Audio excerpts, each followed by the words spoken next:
Hey everybody, welcome to the channel. Glad to have you here today. We have a very wonderful treat. We're going to be playing on one of the custom maps here on a multiplayer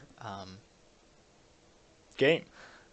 It's a 2v2 in the Siege of Talabheim. And so Talabheim is this human empire city created in this giant crater left by a meteor, which I think is just the coolest lore for a city anyone's ever made. And it's a gorgeous map here, and you can download it straight from the Steam Workshop, and then you can go online and host on a in the multiplayer, just serverless. You can host there, and people will join, but they have to download it, I think, from the workshop for it to work. And it is just an amazingly beautiful map, and definitely 2v2 at least. The city's a little bit too big for one player to defend. And there are not any checkpoints or like defensible points that force the player to like not camp in the corner. So you really do have to kind of play by the honor system. There's a great spot up here where you can just kind of put all of your troops. But that's no fun. We can't sacrifice our Empire citizens to the vampire and dwarf the dwarf army at our gates. We have to defend everything we can. So it's two Empire players versus a dwarf and a vampire. And just take a look at this map here. Just insane. Just beautifully crafted. And it has a lot more personality than any of the siege battles currently in Warhammer. So there's kind of three ways in. There's one way over here, which is the main kind of gate, and you can see it's been broken. I don't think you can't really deploy out here as the defenders, so this can be kind of like ground you might fight for. But we decided to set up in this kill box, and Bretonia is going to take the lead here. You can see high sides here, great for bowmen. It does have a little bit of a problem, handgunners shooting down, but they definitely can if you position them correctly. Spearmen up the middle, just a lord on their griffin. Some more spearmen kind of ready to come in, but not clumped up, which I like. I have some of my forces back here. I have a mortar, I have flagellants, and a warrior priest, just to help buff up any parts of the defense. He's got a couple of Grail Knights here, some Pegasus Knights, and they're holding off this area against the dwarves. Up here is the second entrance. Tiny little gate leading into the side of Talabheim. Vampires, you can see a little force of vampires out here attacking this gate, led by a corpse cart and a white king. Love that. Little bit of a strike force here of skeleton warriors for flanking. And defending this is a damsel with two spearmen, mounted yeoman archers, another bowman, and knights of the realm hidden far in the back. And so you can kind of, oh my god, camera, you can kind of come down here and start running into either the middle or towards the defensible spot. There's lots of trees to provide cover for anybody coming to attack, which is very, very good. You can hide from artillery and stuff in here as you come to strike at the center of the city. Over here, we've got the large bastion and large open areas with some forest and some fields here. Great for cavalry ambushes from the defenders, or great place for the attackers to kind of break through here and set up and launch an assault across the bridges as the main breach is attacked. The attackers can deploy some vanguarded units back here, which I think is very, very sneaky and interesting. Like, just right here, I think you can put some, wolf riders or something as, a hidden strike force. Might be an oversight, but I don't think so. And over here, kind of staggered, not sure where I want to be. I don't want to commit too much up here. I have kind of like a reserve. I have a handgunner over here on that little high ground, some spearmen, my main body of swordsmen. Over here, I got some more spearmen, an extra handgunner unit, and then one Knights of the Blazing Sun. so I can like launch some ambushes if they come out onto this field, or if my main body of troops needs help. Up here I have these handgunners on kind of like a suicide position. There's no way out, and these guys will be trying to expend as much ammo as possible to open fire onto this breach. I have some flagellants because they're unbreakable, and I don't need to commit my leadership if there's a large attack over here. And I do have one spearman just to help bolster the line, help protect the handgunners, stuff like that from flying units. And of course I have a kind of flying hit squad here, Lure of Beasts, because I'm defending, and they're going to be clumping up heavily here. So now we can go over the army comps of the enemies. He's got a main line of Graveguard. He's got, I think, 2 Graveguard, out on the flank, 1 Stearnsman. He's got a main line of 3 zombies, a Mortis Engine, 2 Crypt Horrors, the second White King over here, and he's got the Red Duke up on a Zombie Dragon. Such an awesome model right there.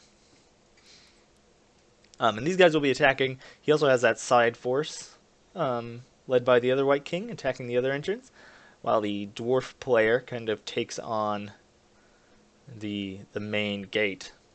He's got 1 unit of gyrocopters here, a huge main line of, or I guess he has 4 Slayers. That's a big investment right there. He's got 4 Longbeards off to the side. He's got a flame cannon, and I think just 2 cannons here, along with Ungrim Iron Fist. So this Slayer King leading his Slayer forces forward to attack the main gate as the vampires attack the flanks. You can see here there's a wide variety of defensible positions, fallback points, choke points farther into the cities. These winding streets provide all sorts of ways to flank around and attack enemies from the side. There's lots of trees for hidden units, and there's a large main plaza here that kind of acts as the final battleground, with a small raised area in the back, which I think is very, very cool. Lots of strategic avenues here, lots of ways to defend. You can defend the outer gates, the inner gates, the bridges, all sorts of stuff. You can even fall back to your final bastion if you really need to. And so we're going to get this battle underway. Love this map. The coolest thing that has ever happened to Warhammer ever. And I got to play like 5 battles on this map. But none of them, this one turned out the best, I think. This one was the most fun. We were all kind of experimenting, trying to figure out what was balanced and how the map kind of worked in general. So I'm going to bring my heroes out here to scout. I can't actually see any of these units right now. I think I can see like maybe the Mortis Engine, but everything else I can't see. So I know there's something over here, and so I'm going to be bringing my heroes up to scout. Handgunners are very safe in the back. We'll be shooting in here, and I plan on having kind of like a kill box of flagellants here, so my handgunners can do as much damage as possible. Here I'm going to bring my my guy out, cast Flock of Doom. I think just a regular one. I really didn't want to deal too much damage to myself, because I figured this was going to be a long battle, and I really didn't want to be overcasting too much. So falling back, as the players kind of posture, I got my fallback point. You can see I'm sending more reinforcements back to the center, because I'm feeling pretty confident at this point. I've moved my Knights of the Blazing Sun into the forest here to maybe launch an ambush if this flagellant dies and they're like engaged up here. I can strike at the back real quick. They are my only mobility really though, so I need to keep them safe up here. Dwarves wisely taking it slow with their artillery. You can kind of watch them enter the kill box. Though I think the dwarves actually have the range advantage here, so who knows what the Bretonnians are going to do. Sending some swordsmen back. Flock of Doom coming down, trying to just damage any units that come in. And look, I can see I got one of the Graveguard, the second Graveguard's coming in. Oh, too late. So sad. Invocation of Nehek coming out to counter that. My handgunners are going to start opening fire. My flagellants hopefully getting their charges there. Very important. Still getting used to the camera.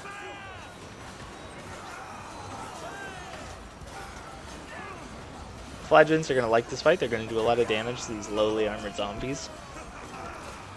Graveguard coming in to support. Flagellants are going to hold there for a decent while, especially against the zombies. Cryptor is coming in behind.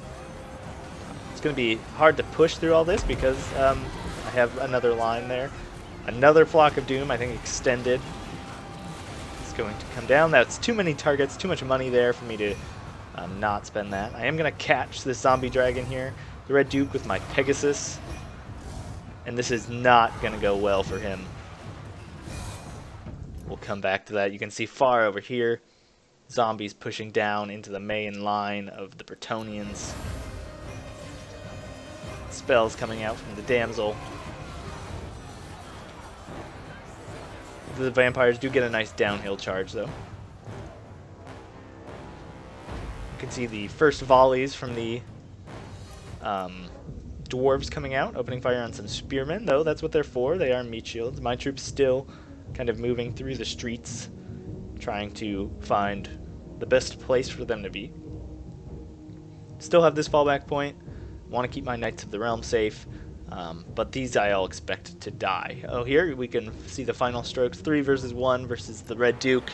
He can't run away because he's too slow, and the Zombie Dragon does do a decent amount of damage, but he is going to fall. It's too much. He just got stunned to death. The Crypt Horror is coming through. I pulled in a swordsman to help support because I realized I was doing pretty well in this fight. My handgunners are firing at the Crypt Horrors. I'm going to bring my heroes over here to try and free up my spearmen.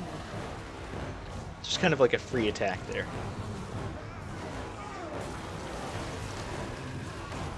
Though you can see my flagellants barely over there holding out. I think 4 models here. 44 over here, holding off the Graveguard, doing their job. I think now I'm going to start firing at the Mortis engine. Need to get that off the field. My swordsman here broke, so I brought in my Knights of the Blazing Sun to try and hold back these Crypt Horrors. They will do decent damage because of the flaming attacks, but they really need to be rear charging stuff to be effective, and so they're going to take significant damage here falling back. Another Flock of Doom, just so much Flock of Doom coming down here. Let's go take a look at the other side of the battle. Spearmen are getting cut through slowly. I think, what is this? A comet coming down here. Oh, lightning. Sending some skeletons flying. Doing a little bit of damage. But you can see the spearmen just kind of holding them off, doing their job. The yeomen fighting, I guess, some zombies that were spawned in the back lines. Skeletons. Now the bowmen can fire again. Over here, we can go check out the middle. Dwarves slowly advancing their artillery, trying to get some decent shots in. He pulled back his spearmen here, so it was harder to attack. And you can see my reserve forces are just kind of waiting to see what the dwarf does. I don't want to expose them too early. Over here, my Knights of the Blazing Sun are being chased through the forest by Crypt Horrors, and they're getting cut down. But I do have this kind of fallback point here, and he's just going to leave behind this force up here, which is something I didn't expect. But I am going to catch this White King with my hero squad. He's going to be doing some work. You can see my Amber Wizard taking a considerable amount of damage from miscasts. So something to watch out for when you're overcasting magic. Cryptors here. My 2 flagellants chasing them down. My Knights of the Blazing Sun routed.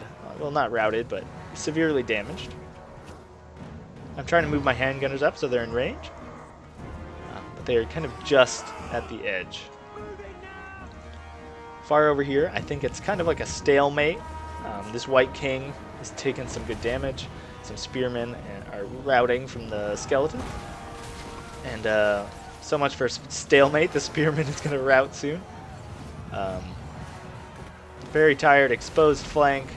Though the Knights of the Realm here are going to come in, try and save these spearmen from routing, but it's going to be too late. They're going to rout off the field. But there's no really anti-large over here, so these Knights of the Realm are actually going to do pretty good. You can see these bowmen routed off the field just by artillery as the Slayers push their way up behind some Longbeards. The Slayers and the Longbeards are going to do very well against the Spearmen at Arms. But you can see the arrows coming through the buildings, shooting them in the flanks, so something to be aware of that this can happen on custom maps. But these, it looks like the gyrocopters are coming in against the bowmen. My mortar is opening fire here on this big blob. Definitely would do better against vampires, but there wasn't really any good place to put it over here where I felt like it could be defended. My handgunners here are coming up, trying to get them in range. There we go, opening fire, but they are in the forest, so it won't do too much damage. And you can see he's just going to continue avoiding my blockades, going deeper into the city, chasing my Knights of the Blazing Sun.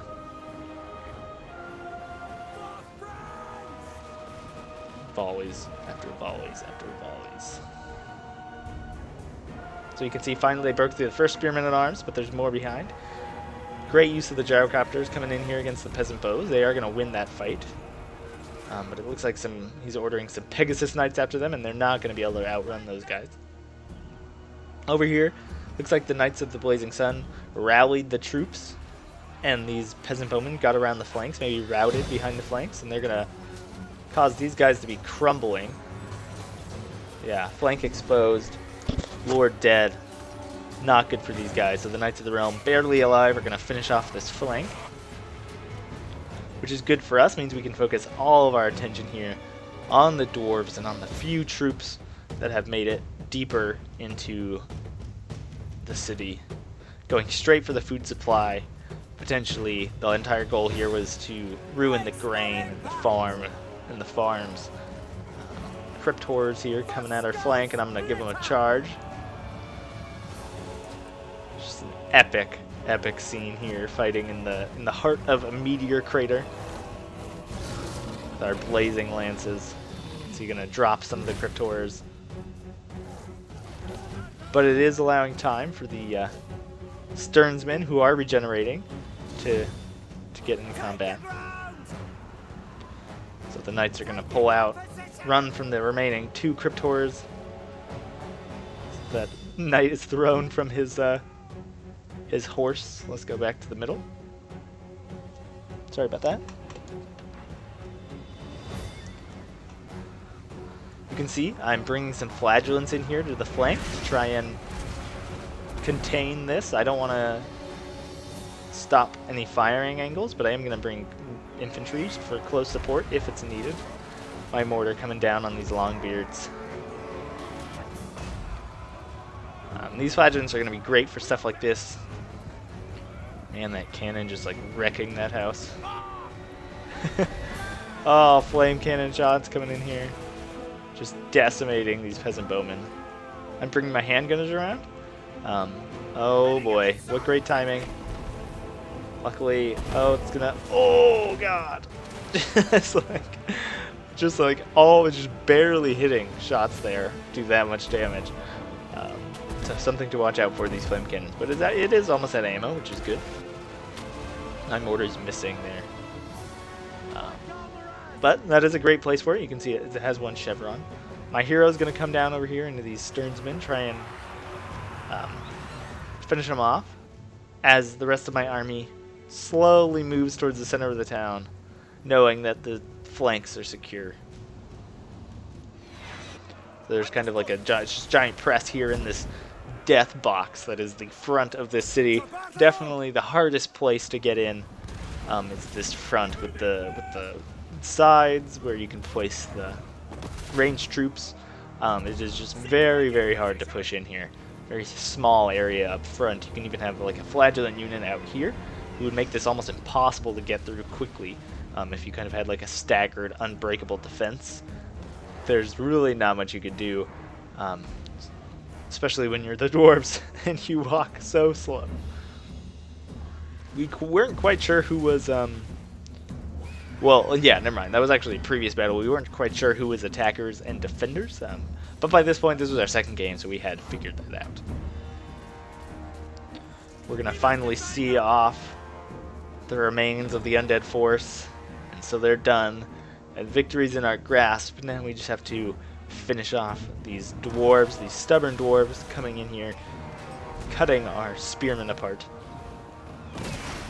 Just from the consistent fire support from the mortar and the peasant bowmen and the small narrow corridor, they're really not going to have a chance here. We're still figuring out how to balance this correctly. Pegasus Knights here coming into the cannons. My handgunners firing down from above. We're going to take these flame cannons and use them for the Empire the next time the dwarves come knocking. Can you imagine like a flame cannon right here shooting into the sides? Flock of Doom coming down. Slayers are pulling out, coming to chase the Pegasus Knights, and they're not going to like that at all, and they're going to be starting to get cut down by these dwarves who fight to the death. Yeah, there they go. But I am also getting great shots here from the side with the handgunners. We're gonna have to cut these Slayers down. They are unbreakable, and so is their leader, Ungrim Ironfist. The Longbeards over here shattered, routing, and that's kind of gonna be that. Lightning coming down. The city is just so amazingly beautiful. Whoever designed this, made the map on the workshop, I'm sure it says their name, did a great job. I can't even imagine making this. I did just one map and it took me about an hour. It was nowhere near as complicated as this. Definitely a beautiful map. And so it's going to be a close victory there. Grail Knights unused, waiting for the peasants to do the work. And with a kill box like that and a hill like that, it is very hard for the defenders. And such a great kind of angled position here for the handgunners made this very difficult as well for the undead player. So yeah, you can see 178 kills on dwarves, armored dwarves, so definitely a ton of damage. 3 chevrons from that mortar. It's just incredible. 106 from the flagellants. Good kills on all the handgunners. Definitely did a lot more damage than 11 kills, the Amber Wizard, dropping the Flocks of Doom consistently. Yeah, and you can see just a lot of units unused here. Definitely need to cut the funds of the attacker a bit. We tried 500, and that seemed to do pretty well. But it's always up to army compositions, essentially, and who brings what. So I think this is going to be the first in a series of videos about custom battles, where I'll be playing people, not on quick battle, but in these awesome, amazing maps. And hopefully we'll be doing a lot of sieges. They were definitely my favorite part of the previous Total Wars, but in this one they are just not very enjoyable. But that is totally what you're looking for in Warhammer. Amazing cities, epic scope. Takes forever to walk from one side to the other. Areas for flanking and attacking and ambushes. That is exactly what you want in a siege map. Lots of options. And in the current maps, there are no options. But in this one, there's so many things you can do differently and different ways to attack. And it is just amazing. So I'll be hopefully doing a lot of these in the future. And I hope you enjoyed. Thanks for watching, and that's that.